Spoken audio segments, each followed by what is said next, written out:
This is U.S. 2, Chapter 10, Section 1, The Rise of Dictators in Europe.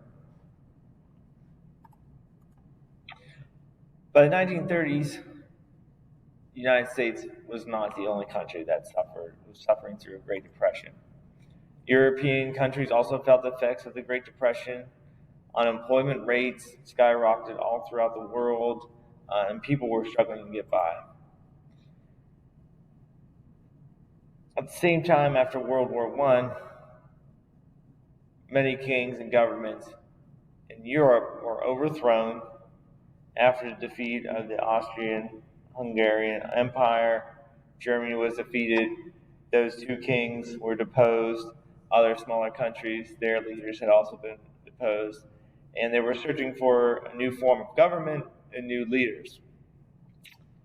The combination between the bad economy from the Great Depression and these weak leaders that were replacing these kings, it allowed the rise of dictators to pop up in Europe. These dictators promised these hurting people to bring their country back to glory and prosperity, and it sounded pretty good to them since they were suffering so bad. And what a dictator is a leader with total power over a country, and usually the leader obtains power through military force, through forcefully make their way into power. After the Russian Revolution in 1987, or it should be 1887, 1917, the Tsar, it should be 1917, the Tsar, who was the king of Russia, was replaced with a communist government. That happened during World War I. Communism, just as a reminder, it's a political ideology, a type of government in which the country owns all the resources in a society.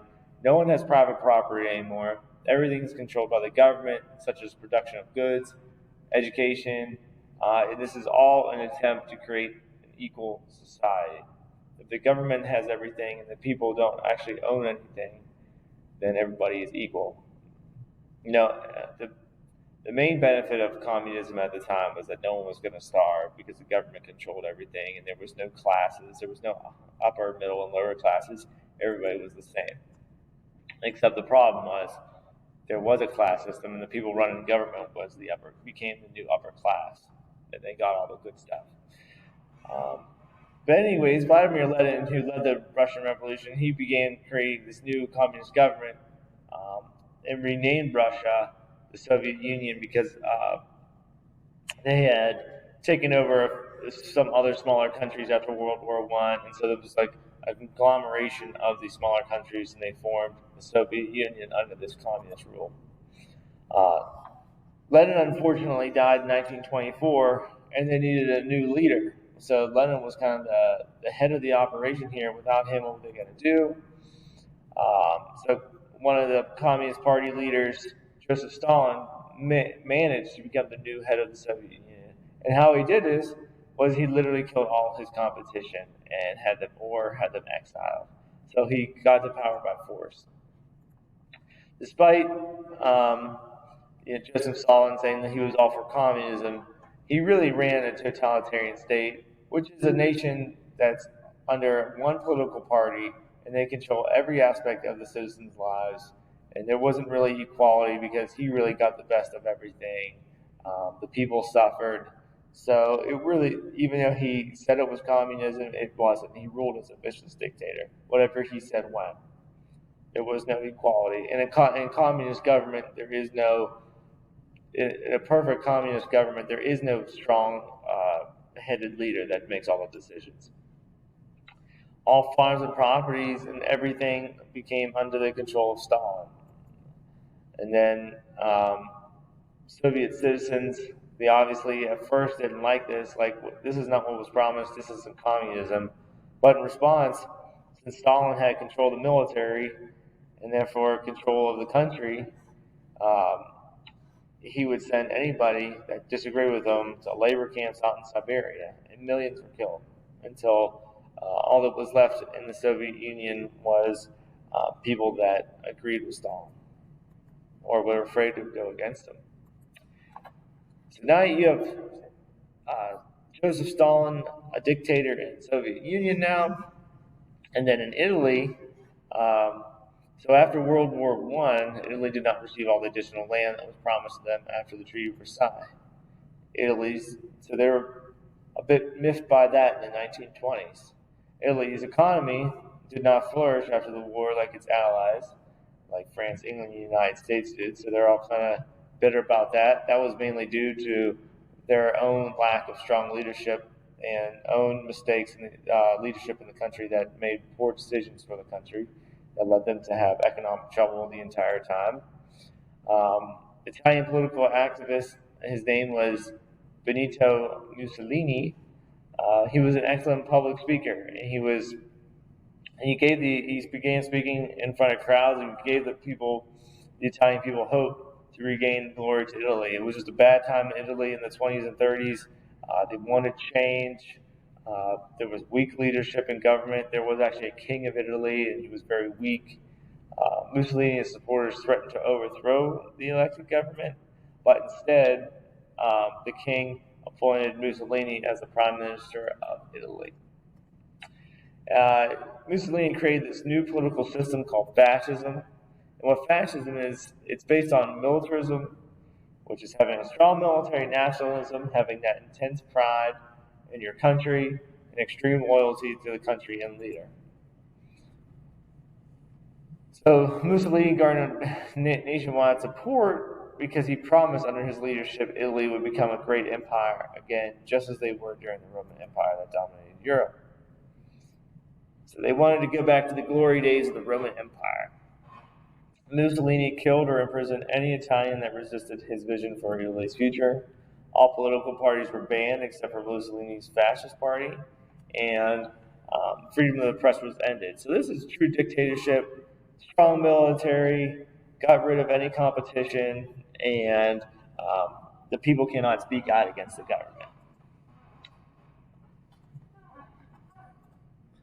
In Germany, they probably had it the worst. By the 1930s, Germany was still suffering the effects of World War I after their loss.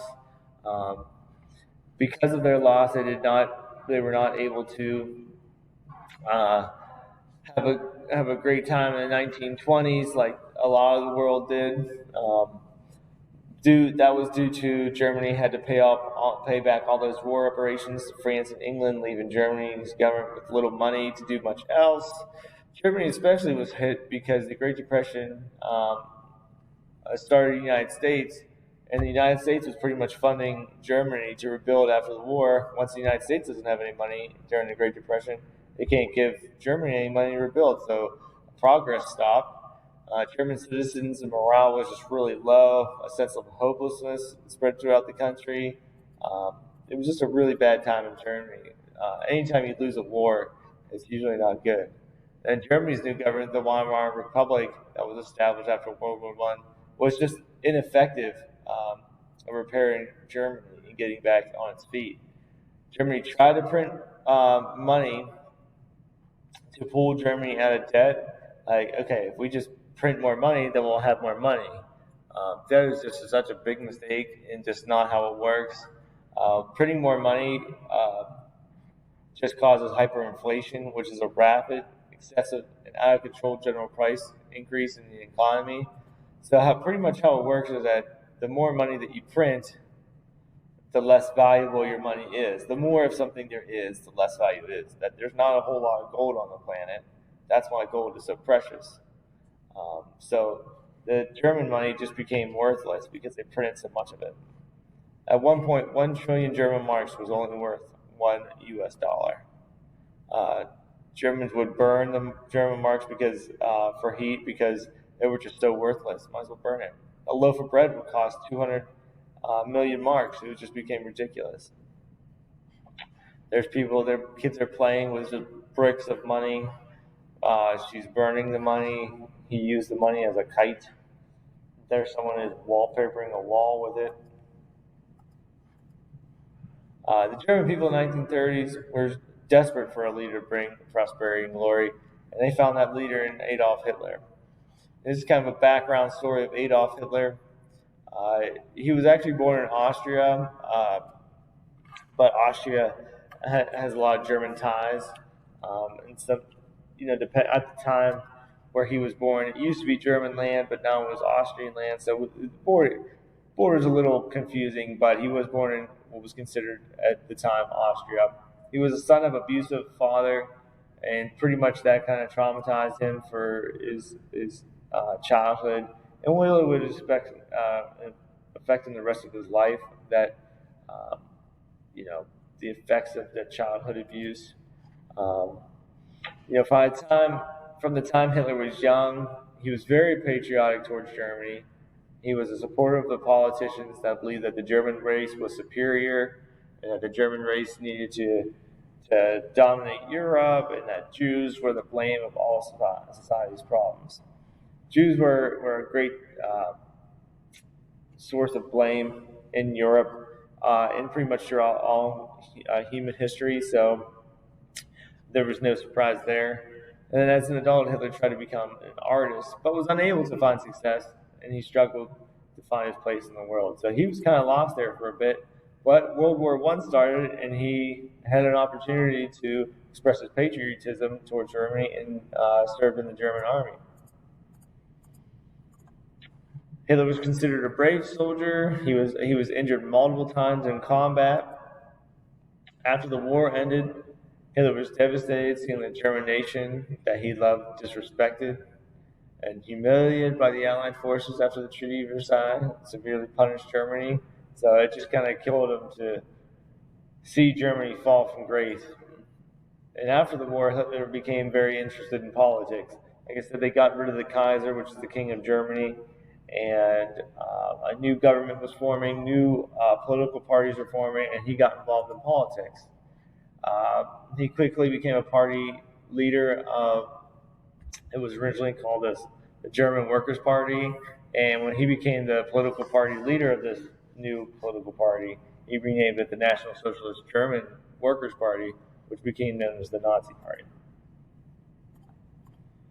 The Nazi political views, extreme pride in German nationalism, the belief that the German race was superior to all other races, anti-Jew, which is anti-Semitism, believing that Jews were a lesser race and the root of all Germany's problems.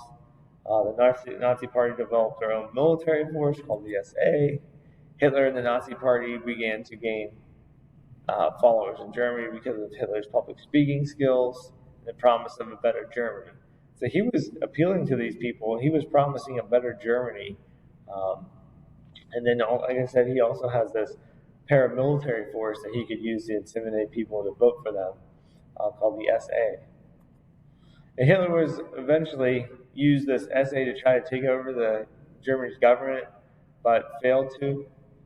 He tried to take over the Parliament building in Berlin. It failed, but the incident was widely publicized in the papers, and he gained national fame for it. Hitler eventually went to jail and wrote his book Mein Kampf, which became popular because he was kind of like, people were interested in him because he was this guy who was trying to take over the government. Maybe he had some good ideas. He was a great public speaker. But Mein Kampf outlined his political beliefs and plan to regain Germany's glory. Hitler was quickly released from prison because he kind of knew some of the government officials, and the Nazi Party became the most popular political party in Germany. So a lot of representatives and members of the German Parliament were part of the Nazi political party. And by the time in 1932, Hitler ran for the president of Germany, lost, but had a lot of support. And the new president of Germany kind of appointed Hitler chancellor, which was the leader of the German legislature. When the German president died, shortly after Hitler became chancellor, Hitler convinced the German legislation to create a law that gave Hitler unlimited power to lead and govern Germany with absolute authority, and gave him a new title called the Führer, which is the leader. Since the Nazi Party was the main political party, they passed this law, and Hitler became the new leader of Germany.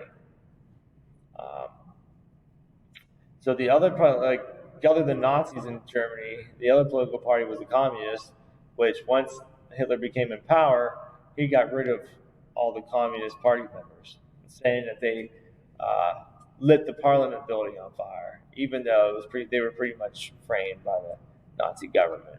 But that's kind of what they blamed all the problems in Germany on Communist Party members and Jews. He convinced, like I said, he was a great public speaker, and he was able to get them out of Germany. Hitler, and then all of a sudden, Hitler has one foul swoop to get rid of the rest of his competition in Germany that would stop him from gaining absolute power.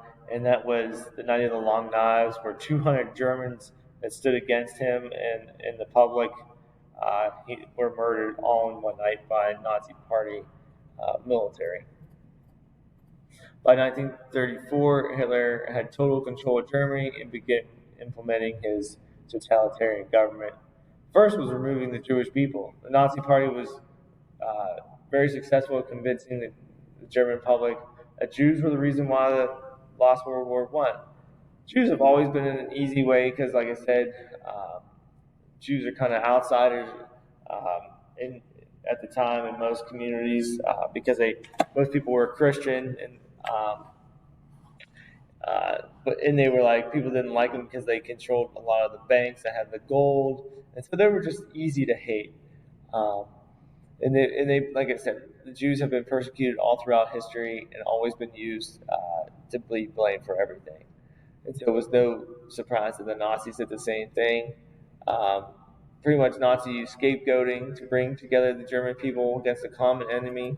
Scapegoating is that singling out of a person or group. This in case the Jews pretty much unmerited blame. Um, and then anti-Semitic laws, anti-Jewish laws were passed that removed Jewish people from their citizenship and forced them to wear yellow stars to be identified as such. Jewish communities faced more and more persecution, such as Jewish children were banned from public schools, and Jewish doctors and lawyers lost their licenses. Then it all came to a big crash when Hitler decided to destroy all these Jewish communities in one night. It was called Kristallnacht, which was the night of broken glass, where the Nazi military pretty much just destroyed every Jewish community in Germany, destroyed their homes, um, community centers, worship areas, all were destroyed during Kristallnacht. It was named because all these broken glass from all these Jewish buildings, night of broken glass, were on the ground. After Kristallnacht, it was the beginning of the mass groups of Jewish people being arrested without charge, and they were sent to concentration camps. That after Kristallnacht, that began to happen. Then you can see here just the destruction and the broken glass. Nazis just burning everything that was Jewish. They wanted to get rid of that race. So Hitler's objectives as a supreme ruler: expel all Jews living in Germany, spread a massive race of pure-blood German citizens. That's like blonde hair, blue eyes. They wanted that pure race. He was big on that. Take back the lands Germany had lost after World War I, after the treaty was signed, and pretty much destroy all the communists and create a new German empire that would last 1,000 years. They call it the Third Reich, which is the third reign of Germany. So they had different reigns in Germany, like empires. This would be the third empire that would last for 1,000 years. And then his goal: get this army going so he can accomplish everything else, and he began producing war supplies. Then in Japan, after opening up its borders to Americans in the 1850s, it began looking at the other Asian countries as inferior to themselves. Hideki Tojo became the prime minister of Japan, and he focused heavily on militarizing Japanese culture and creating an empire. The first step to creating a Japanese empire was invading northern China. They thought the Chinese were definitely inferior to them. They needed more land and resources. China had them, so they invaded China first. Japanese army quickly seized control of large areas of northern China. The Chinese people were treated brutally by these Japanese invaders, and 250,000 Chinese civilians were prisoners of war, raped or killed, and It was just terrible. It's called the Rape of Nanking, and you can see the Japanese soldiers just coming in and just treating the Chinese people terribly. That concludes Chapter 10, Section 1.